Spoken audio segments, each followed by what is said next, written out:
Hi, I'm Bowling Otter. And I'm Lizzie Sandwich. And welcome to the BS on the Internet. Well, it's been another one of those weeks. It has. It's been a hot one. It's been a hot one. At least where we are. It's been like the real feel. It's been in the I think it's triple about digits. 101, 102 right now. 101, so it's pretty hot for around here, for sure. Not fun, but fun. Yeah, it's a little both. If you can go to the beach, it's awesome. This week, I took Tio, toddler otter, and it's not Tara Not Lowens. Tara Lowens. Not Tara Lowens. Toddler otter. And it occurred to me, I was like, hey, Tio, Philly, yay. First time you tweeted about that, I was like, I know. Toddler what otter do we have takes to do up with a lot Tio? of Twitter characters. I got to say Tio. Mm-hmm. But he and I went to the beach this week, and you stayed behind with Brother Otter. That was very nice of you, because I haven't spent a lot of one-on-one time with him since I was like really pregnant. Like I couldn't really take him on any errands. I couldn't lift him. I feel like he and I hadn't been out for such a long time. Yeah. So we went to the beach. How's he doing? Brother Otter, you checking him out? He's sleeping over here. Okay. But it was really nice of Maddie to stay home and take care of the baby. I had to You work were too, working. so, yeah, I know. You were awesome. I would have gone. But I know, I would have gone. I know. I got a little bit of a tan. Yeah. He got a little sunburn. I feel really bad. He did get a little sunburn. On his cheek. Yeah. Doesn't take much. Terrible. I know. I was trying to do the sunscreen. I'm not as, I mean, I should be a sunscreen person, but I'm really not because I don't burn. Because I'm brown. So, You're still getting UV damage. I am getting UV damage. I know. That's going to happen without burning. Right. Well, you know what I do? I wear it every day. I do wear sunscreen every day. But then when we go to the beach, I kind of just let everything do its thing. Yeah, I don't have that option. I just go ham for turn like into a a week. lobster. Really, I know. I feel bad. really burn if I don't like apply and then reapply in a few hours and then reapply again in a few hours. I know. At most. Well, that's if I what I go to need water, to I got to do. reapply. Yeah, that's what I should have done with him because I don't have the experience of needing to reapply it over and over. Well, when I'm there with him, I'll be doing it too. Yeah. So I'll do it for him when I do it for me, you know? But we had a good time. We went to the water. He ran right out to the beach. He's not afraid of the water. He's such a cool kid. It's awesome. But we're going to go to the beach not next week, but the week after. The week after, yeah. Yeah, it'll be fun. That'll be our 1 week. beach We'll miss BSOI on that week, but we'll take 1 week off because we're going to take an actual vacation. Oh my gosh. An actual vacation. Oh. Real honest to goodness vacation. We're 4 now. Yes. It's There's awesome. 4 of us. I know. I mean, we won't be getting full night's sleep there or anything like that, but I know. you know, it won't be any different than here. We'll just have a better setting for it. That's all. You know. But we can't really take him outside. Like it's been so hot. And Yeah, I it's took him out some muggy as today. all heck. He wasn't really that happy about it. It's sticky. Yeah. It's sticky. After a while, he's just kind of like, It's like, okay, all right, let's go back inside. I know. But we have a lot to talk about. Yes, we do. Well, some very, very, very sad news this week. Yeah. Etika has passed. He was found in New York's East River on Tuesday after posting a video. And I think we've talked about him before, or at least I know we have talked about him outside the channel because there's a lot of concern for him for a long time. And, like his channel was taken down and a couple of times and he's had a couple of scares. He had a standoff with police. Yeah, he had been having episodes for sure. And very out there because he was a social figure, right? Yeah, yeah. So everybody was watching it happen. You know, it was happening way out in the open. Well, he put this video up on his channel that has been taken down by YouTube. It's his last video, I believe, and I watched it. You did not watch it. I did not watch it. No, because I was curious as to his mental state, how he was, and he was kind of everywhere. His emotions were kind of everywhere. It's called dysregulation, where your emotions, particularly before a suicide, they're unstable, so they kind of like go like this, and then they'll try and do damage control and pull it back and all of that kind of stuff. So it seems like in the weeks, months leading up to this event, he had a lot of dysregulation, and he would say, "Oh, sorry, I scared everybody." But I feel like it's important to leave this video up, and I know that might sound kind of unpopular or kind of morbid to say, but I feel like we could learn something because the signs are all there. Like this is what it looks like. If you're worried if somebody you know or love or come in contact with is suicidal, he checked all of the boxes, and it's hurtful and it's frustrating because he could have been helped. I feel, but he was saying that he felt like it was like he didn't have a choice. Like it's time, I messed up too bad. I tried to be too edgy. I just, like, I'm sorry, very apologetic. I'm sorry it has to be this way, but that's just how it has to be because he's thinking in an unstable manner. But do you think they should leave it up or do you think they should take it down? I'm doing a lot of talking. It's a tough question. I almost, I wonder if there'd be a way, maybe you can unlist it, right? So that it's not down. Yeah. But it won't show up in search engines or won't be suggested. It won't come up on autoplay. Right, But if you search directly, but if you have the link for it, only if you have the link for it, you can still watch it. Yeah. And I feel like it has been uploaded to other people's channels and things like that. And that's the other thing. It's not like you can just get rid of it. It's still out there. I know. But I feel like for something like that, unless there's something about it that really did break their terms of service, if it broke their terms of service, then, they got to get rid of it somehow anyway. But I mean, I wouldn't want a child watching it. We were talking about this last week. Yeah. I wouldn't want a child watching it, or particularly somebody in an emotionally vulnerable position. And I imagine that's why they took it down, right? Or identify. Because somebody in that state of mind would see it. Right. So I could, for that reason, I feel like, probably better not to have it out there in the public. Yeah. But I feel like it could still be archived in a way for professionals. I feel like clinically it could be helpful. Yeah, there's still like a usefulness for identifying the ideation and all that kind of thing. Yeah. But it's so sad to watch. I'm watching him talk and I'm like, oh man, because he's bummed. He's like, I'm so sorry, it's got to be this way or whatever. It's like he failed a class. Wow. The emotional over that, not to equate, you know what I mean, failing a class with ending your life, but still that kind of like, oh, like that pit in your stomach. It's got to be this way. I'm so sorry.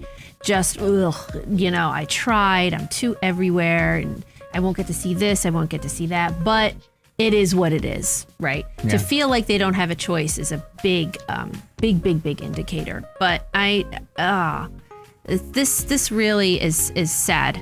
It is sad. It's also it's difficult because this kind of thing happens all the time. Yeah. Every day. It's just not as often in this public of a way. Yeah. To this public of a figure, but the whole solo creator atmosphere is right for this kind of thing to happen. I was just gonna say that. Whoa, my goodness. It's almost like we're married. I know. But yeah, it really is. Just that, I mean, it's fun.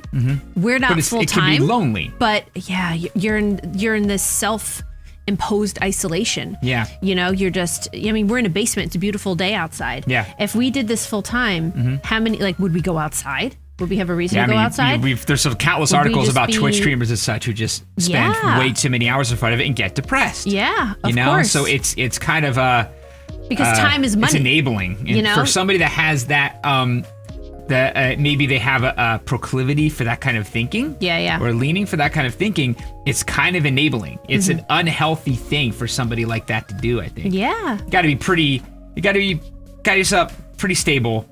Yeah. To be able to put that much time into anything. Right. And that much work into anything. And be okay with failing at it over and over and over. Yeah, exactly. It's a grind. People call it a grind for a reason, right? Of course, there's a lot of fun to go with it, but if you can't focus on that fun and you get caught up in the work of it, that could eat you alive, and it's happening to people, right? Yeah. And this is a really sad story of that. It is. Another unfortunate story is another one of crunch in the video game industry. Yeah. Just people being overworked, and I'm not sure it comes as that much of a surprise that it's coming from the Call of Duty franchise.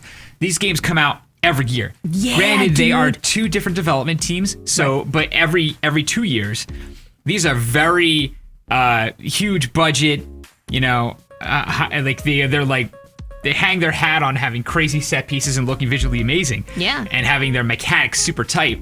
And they have 2 years to make one every time, over and over, 2 years. Yeah, and that's really tough. That's a very short amount of time to come up with the kind of game they come up with. And it's interesting where I was reading some of the stuff in this article. It's a long article. I really suggest you read it, especially if you like Call of Duty games, because there's actually some interesting stuff about how they're made. Oh. And the kind of things they do and don't do, what they've tried to do, what they've kind of canned. Cool. Because a lot of people complain that they're the same game every year, right? Oh, sure. It's clear that they know that, and they're trying not to do that. Yeah. And they keep getting forced back into the funnel because they don't have enough time, basically. But it's a very interesting article. Wow. It's a really sad state of crunch and the kind of things they put people through to get these games done. Some of it is really also the kind of corporate atmosphere of employee versus contractor. Oh, yeah. Where the contractors don't get all the cool stuff the employees do. You deal with that at your job. I do. I have a team that like has a mix of contractors job. and full-time employees. And there's always this crazy balance. You want to try to treat them as absolute 100% equals, but then there are certain benefits that employees get that contractors don't get because they're not actually hired by the company. Yeah. So there's this crazy balance you have to try to strike, but it doesn't sound like they're trying very hard at Treyarch, at least. There was a example. The first example here is there was a party to welcome the summer interns, all right? Pizza, beer, and jubilation for everyone, all right? Jubilation. Except the QA testers who were contractors. They were told they were only supposed to be there for 20 minutes. They really shouldn't drink anything because they had to work, and then they had to go back to go to testing. Everything is kind of like that. Like, you just don't get anything. You have to work more. Everybody gets this. There's a cash and stock bonus to the Activision CFO for $15 million. That didn't come down to anybody below him. Stuff like that happening left and right. That's trickle down economics for you. Well, some companies do it well. This is not one of the companies that does it well. Well, there are a couple of other things here that I thought were really interesting. All right, one was about Black Ops 3. Apparently, the campaign for this was supposed to have an open world map. Supposed to be an open world campaign for Black Ops 3, and it got scrapped. 2 years. And midway through production, it got scrapped. And they said, start over again, write a linear campaign. And everybody had to make up with lost work with like extra hours to make it happen. And they were promised it wouldn't happen again. And it happened again for Black Ops 4.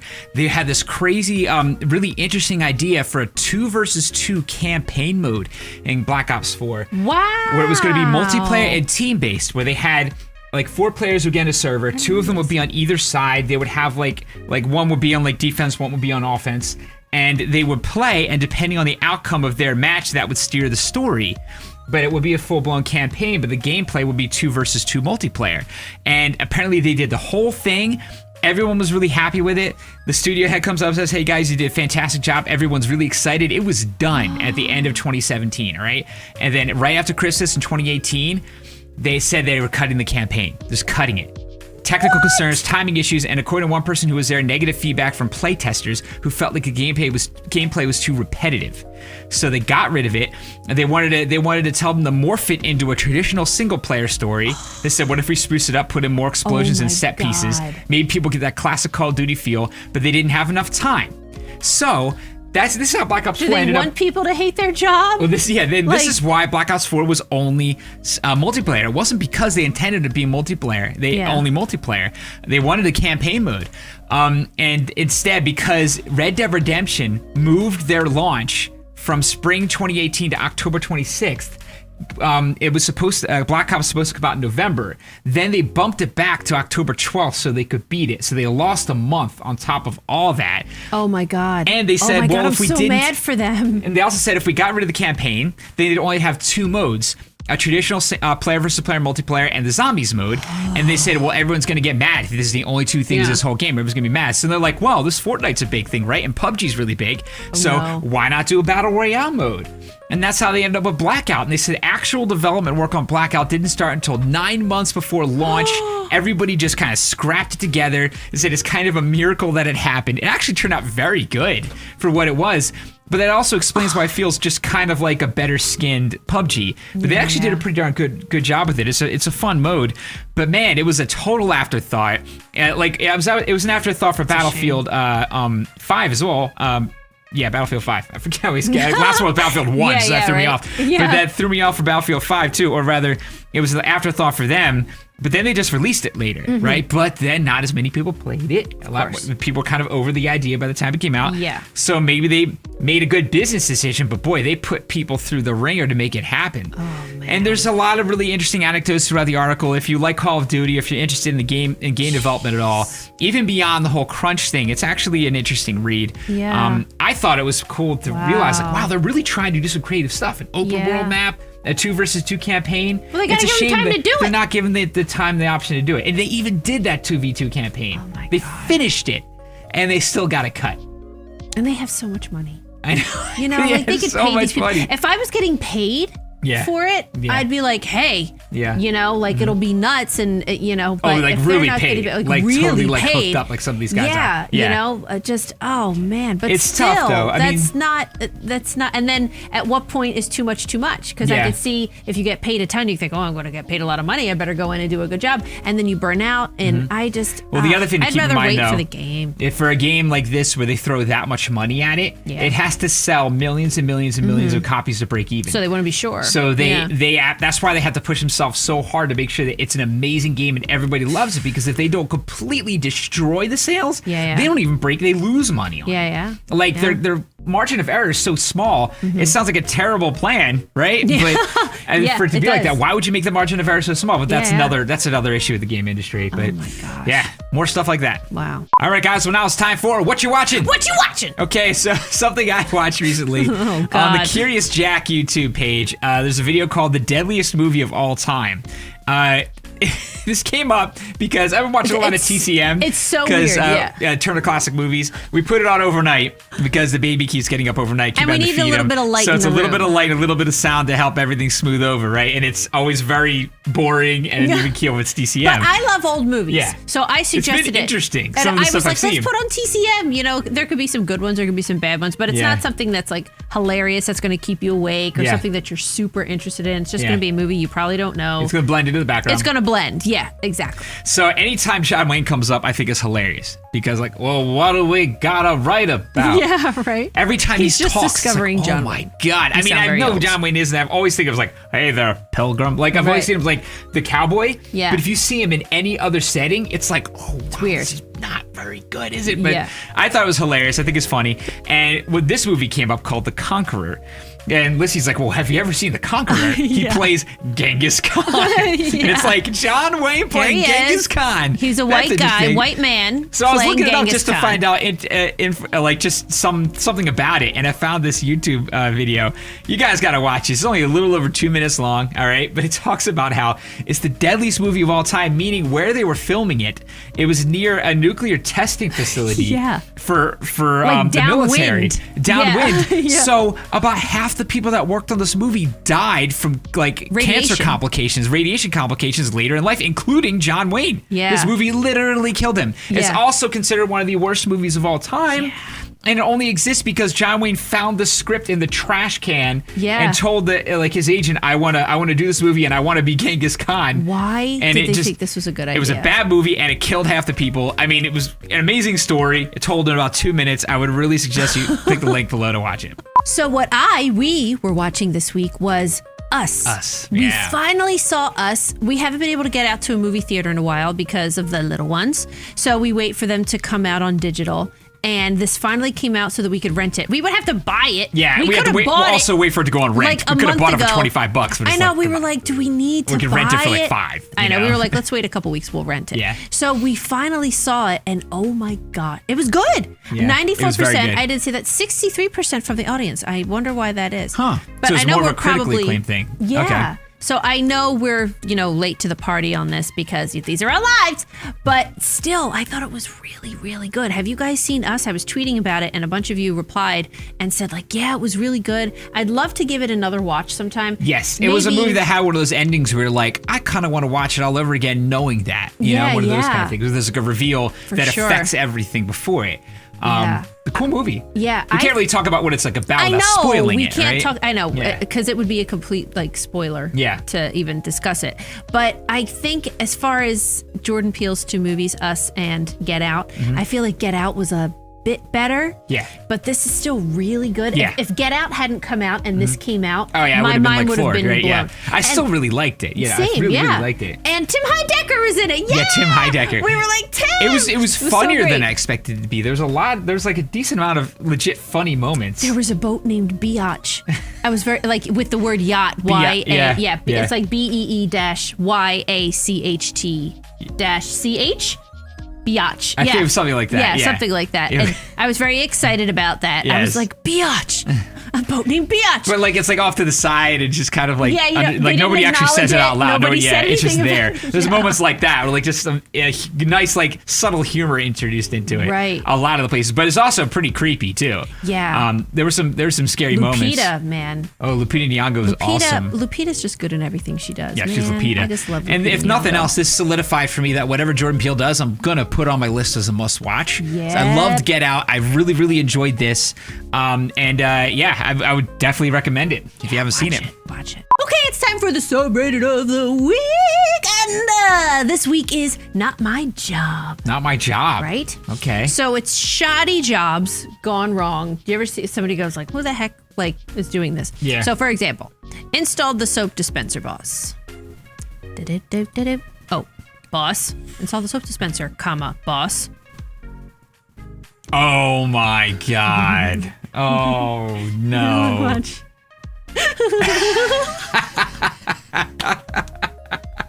That is amazing. Isn't that so funny? That is a bad idea. I know. Wait, I just want to see what. Yeah. Oh my God. Oh man, that would be Hey, so. at least it's got the breaker in there. Yeah, the GFI outlet. Yeah, the At least it's GFI. that. Exactly. Oh gosh, someone just put down a fresh coat of yellow paint on the subway platform edge at 9:30 on a Wednesday morning. This platform is going to be a mess of yellow footprints by the end of the day. What is going on? It's hard to think of a better metaphor for how colossally mismanaged the MTA in New York City subway in particular is. Update: results have been as expected.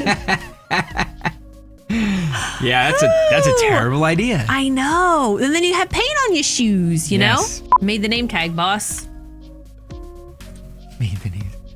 Recently invited to speak at a conference and was asked of my 2 affiliations I prefer to go on my name tag. Probably University of Central Lancashire. Lancashire? I replied, so that's what they put. Probably University. Oh, you've got a crazy nail here. Probably. Oh. Wow. Ouch. Yeah, what the heck happened there? Yowzers. But probably Yeah, University just of Central probably. Lancashire. That's all right. Oh my God, that's amazing. But I love this kind of stuff. Oh, that nail though. Look. Yeah. Why'd you have to draw attention to it? Oh yeah. When the Welsh flag is beyond your artistic capabilities, the Jewish pub Brighton. Like a dragon. There's supposed to be a dragon there. Dragon. That's a good way around it. I wouldn't want to draw a dragon. Paint a dragon. That's amazing. Oh my God, that's great. Okay, so we're going to watch the trailer for Dr. Sleep, and we missed this last week, and we're both so curious to watch it because it's the sequel to The Shining. It's about Dan Torrance, I believe, and, you know, his escapades after the Overlook. Crazy. I know. Okay. And the book came out, and I heard the book was good. I did not read the book because I knew that they would make a movie. I want to see the movie first, and then I want to read the book. I want to try this flipped because I'm always disappointed in the movies. Yeah. And I love movies. I'm always like, the book is That's so a good much idea better. to try The it book is so flipped much if you have that option. I know. Yeah. I'm going to do that with Game of Thrones. I wanted to wait until Game of Thrones was done Yeah. so I could start the books because I knew that I would just be like, well, in the books. It makes me like, oh, excuse me, the lore is wrong. So I wanted to wait for this to come out so that I could see it. Then I'll read the books and then I will complain. Okay. But yeah, so Ewan McGregor is Danny Torrance. Oh, interesting. Okay, I well, know. spoiler. Shelley Long better be in this. Okay, here we go. Hi.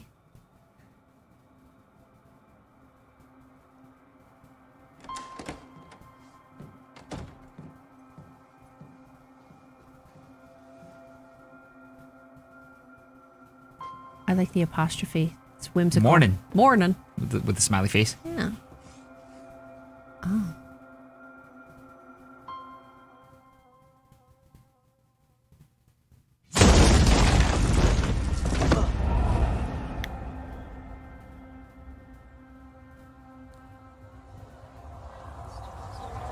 Whoa. Oh boy.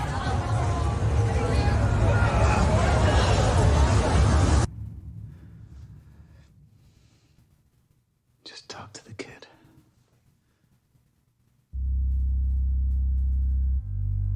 Oh snap. You're magic. Like me.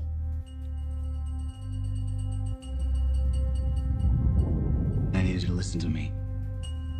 The world's a hungry place. A dark place. Hi there. I only met 2 or 3 people like us. They died. The score. When I was a kid, I bumped into these things.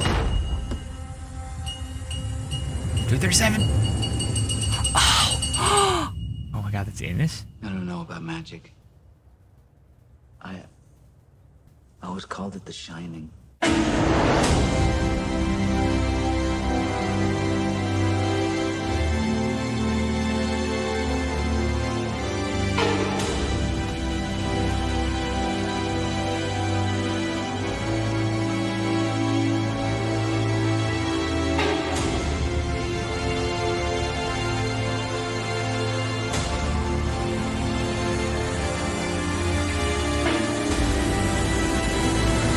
Whoa.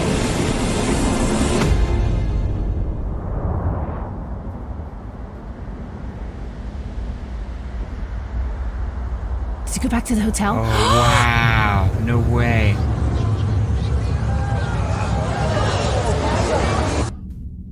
Wow, what a crazy shot. Huh. Whoa. Oops. November 8th. Wow, it's coming out pretty soon. Wow. Okay. Wow. Okay. Who directed Mike Flanagan? Mike Flanagan. I What don't else know did who he that do? is. What else did he do? I have no idea. Let's I have find no out. idea. All right, Mike Flanagan also directed Gerald's Game, Dobara See Your Evil. It's a Bollywood film. Ouija Origin of Evil. Okay. Before I Wake, Hush, Oculus, Absentia. I'm not seeing crazy blockbusters here. And he did Wait, he did The Haunting of screenplay as Hill well. House. No. Yeah. It's so funny. Oh, because I thought, okay. oh That's my why gosh. that's familiar. Okay. I was gonna say, wow, this really reminds me of The Haunting of Hill House and how it looks. There you go. Wow. There you go. Okay, that has my I'm attention. all right. Haunting of Hill House is one of my favorite TV shows of all time. If you haven't seen it, watch it. It's amazing. My problem here Oh no, what? is The Shining is one of my favorite movies as well. Yeah, what's going on here? But how weird. does this come off as like, I mean, obviously it can't be, but not Kubrick. I don't know. Like Kubrick, I mean, so many long, quiet shots. Yeah. Like, how do you make a sequel to that without it feeling like the same kind of feel? Which is not going to feel like Kubrick. Maybe they need to. They might like, put an homage in there or something like Oh, that. certainly they will. You know, yeah. and then or put a nod to it. What I'm most curious about, and I think the best thing they could do, or something they could do to try and make it seem like more of the mood is the score. What is the score going to be? Because the score of The Shining is like, it's like a character. Yeah. And I was hearing some of the, some similarities in the music that they were putting here. Did you hear that too? Yeah. Because, oh my God, we've both seen The Shining. Yeah. Oh my God, hundreds of times. Well, and as a guy who's clearly directed a lot of horror material, he has to be a fan of The Shining. You can't not be if you like horror movies, right? Oh So my it's gosh. hard not to be. At And least. they go back to the Overlook though? Yeah. Oh my God, that's crazy. It makes me want to read the book because I want to read like Stephen King's story. God, but the I hope book is that nuts. I hope the movies. I really hope this is good. Yeah. I really hope it's good. Oh, I'm so excited. I'm worried. Yeah. I really hope it's good. I know. Same. But I love the story so much and I love the first one so much. I'm just going to be really excited to be watching it. Yeah. When it happens, I'll just be like, oh my God, just to be like in the universe. Definitely. But still, I like it. All right, guys, that was this episode of BS on the Internet. If you want to learn anything more about what we talked about, links are in the description. Yes. And don't forget to watch us on Twitch. Oh my God. And if you like this video, please support us on Patreon. Click like, share, and subscribe. And we'll see you tomorrow. Thanks, bye. Bye.